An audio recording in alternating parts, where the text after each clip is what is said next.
Want help to grow your business? Download Bryn, the world's first business advisor in your pocket. To find out more, visit bryn.ai or search the App Store today.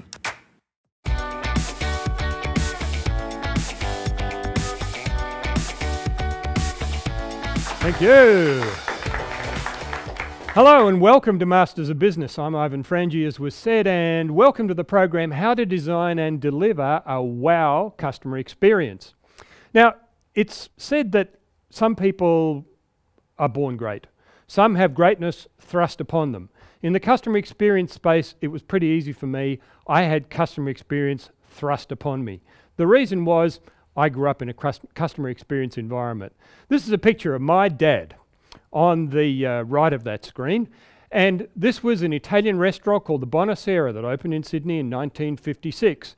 And part of the experience that was designed then to make people really stand out and to make sure that things were different, you'll see that big candle there, which was the result of all of the wax coming onto the candles over plenty of time, and you'll see that's a shot from the 60s. So I was born into a customer experience environment where it didn't matter how you felt, you turned up and you made people excited. You had to have a good product, because if you didn't have a good product, nobody came to see you. And it's one of those things that you just get. So, having said that, I've then spent a number of years in corporate life and then 25 years talking to people about their customer experience and how they design and deliver an experience that really creates an issue for their customers to come back. And that really is the thing. Now, let me just give you a couple more shots of my father. He liked to design experiences all over the place. When I say he designed experiences, this is a photograph, and what you might wonder is on his shoulders is actually a chimpanzee, because at my 4th birthday, what he decided to do was to get some chimps in to entertain everybody. It was going really well until one escaped over a fence down to the bush, and it took the trainer about an hour and a quarter and a bunch of bananas to get him back, but that's okay. So, experiences, I love them too. It's why I talk about them. This is a recent one, catching a fish. I'd never caught anything as big as that, but it was fantastic. So, how do you create and manage your customer experiences? Well, there's 3 or 4 issues before we start that.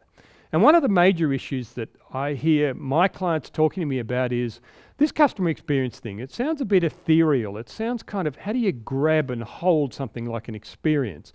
It reminds me of one of the first scenes of Matthew McConaughey in The Wolf of Wall Street, where he's asked, what's this financial services business all about? Well, the financial services business he kind of describes as, he starts beating his chest and doing all this, it's up here, it's this kind of, it floats and it sings. One of the big challenges for people when they're looking at their customer experience is, how do you actually turn it from something that feels a bit like it's one of these and turn it into something solid that you can measure and manage? Well, the good news is that customer experiences can be designed, they can be delivered, they can be measured, managed, and one of the most important things, and this is the other big thing I get, is this experience service thing, is it really profitable? Does it really make a difference? Well, the answer is yes. So what we're going to do today is to show you how to think about how you design a customer experience, how to make sure that it's actually profitable, and also how to make sure you measure it to fine-tune it so that it continues to evolve and be better and better and better.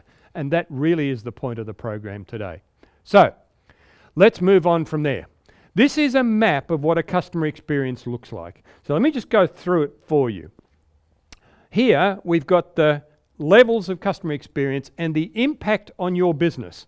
So really, people start at the bottom, and if they hate your customer experience because you either have a commodity or it's differentiated, and you have levels of advocacy. So if people hate it, you're going to end up with a minus score in terms of how it affects your business. Cash flow, customers, the whole lot. If people dislike it, you'll end up about square. If they start to tolerate it, you'll get about a 1-to-1 return on your investment. In other words, you do some work, it's about a one-time return on your investment in terms of customers growth or cash growth. If they start to use it, you're up to about 3 times. If they start to choose it, you're up to about 5 times. At the point that they actually decide they're going to promote it, your leverage can be up to 8 times. That can be really significant.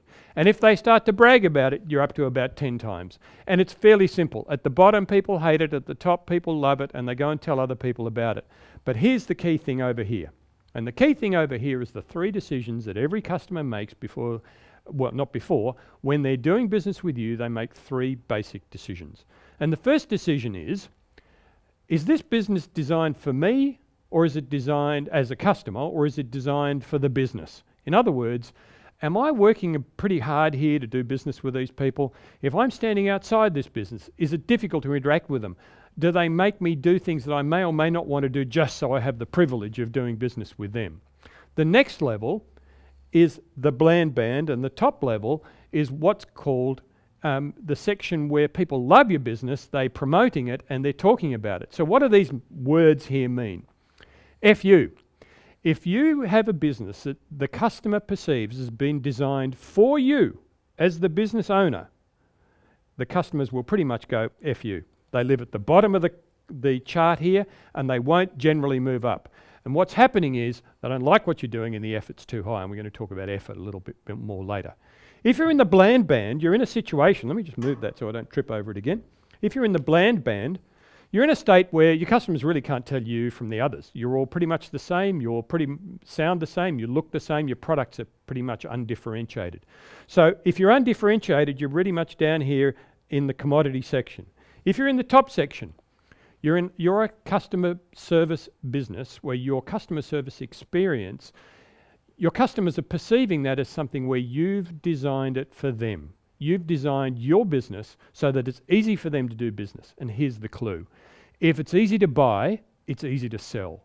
The challenge for people who are in the FU space where they've designed their business for you, the business owner, then that means that you're hard to buy, so it's hard to sell. Bland, we don't know whether we should buy you or not. Me, you've designed your business for me, so it's easy to buy, it's easy to sell. Okay, I wanted to have that as a bit of a framework because from there we can move and understand what goes on. And here's the big issue. What's the difference between service and customer experience? Well, it's pretty simple and it's often misunderstood because people are not really sure about where does service start and where does experience finish, and the answer is they're all combined together. Customer experience is what you design, customer service is what you deliver. So let's go back to the example of a restaurant because it's one that I know well. We've all booked at a restaurant. When my father first started, what happened was that it was a very short level of chain. In other words, you put out some advertising or you made a really good meal, people talked to their friends recommended them, or they just walked past you on the street, they came in and tried it, and your job was to get them to come back again. So it was a very short sales cycle. Now have a think about what happens when you book in a restaurant. And it's an example of an experience where service is delivered at certain points. It's also part of the big challenge that's around today. And the major challenge is what I call the Star Trek conundrum. And the Star Trek conundrum is very, very simple. Right about now, most business owners who are looking to grow their businesses have an issue. And the key issue is this. If I want to expand, do I expand with systems, with processes, with some digital technology? Do I add more people? How do I change what I'm doing? Well, it's actually what happened in Star Trek. In Star Trek, allowing for the fact whether you're a Trekkie fan, and I'm not a major Trekkie fan, I can't speak Klingon or anything like that. But one of the things that they were looking at is, what's the interface between machines and people? Well, here's what happens when you're designing a customer experience. The key rule is this. If you're going to design a customer experience and you want to make sure that it flows, because that's the big issue. If you're looking at FU versus FME, the major difference is the difference between friction at the bottom and flow at the top. So, one of the pieces of very interesting research that's recently come out said that the last revolution that we had has not been the computer revolution, because the computer revolution didn't actually revolutionize anything in the same way that the industrial revolution industrialized and changed what we were doing in terms of how we did things, how we grew food, how we interacted, how we traveled, all sorts of things changed. The computer revolution, what that did was to really make it a lot easier to do a lot of the things that the industrial revolution had created. So let's go back to Star Trek. The key conundrum in Star Trek is how much do machines do and how much do people do? Now, I don't know if you're like me, you remember in Star Trek we all marveled at this thing because they could say things like, computer, how many Federation planets are there in this sector? And the computer would answer. And we all thought that was fantastic. Now we ask Siri because the digital has caught up with what we want to do. In other words, it's much easier because of the digital situation and the digital technologies to do what Star Trek was trying to do. And their major issue was, what does the computer do for us? What do the machines do for us? And how much do we need? In other words, how much does the Enterprise run happily without its crew? And the answer is, it can, but it kind of doesn't. It's a bit like today.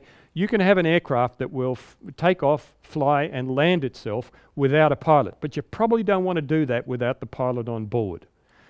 The other big issue that Star Trek had was Mr. Data.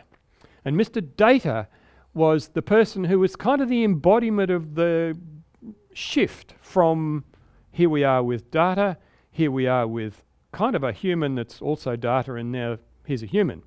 And so the tension was always there. It's the same tension for customer experience.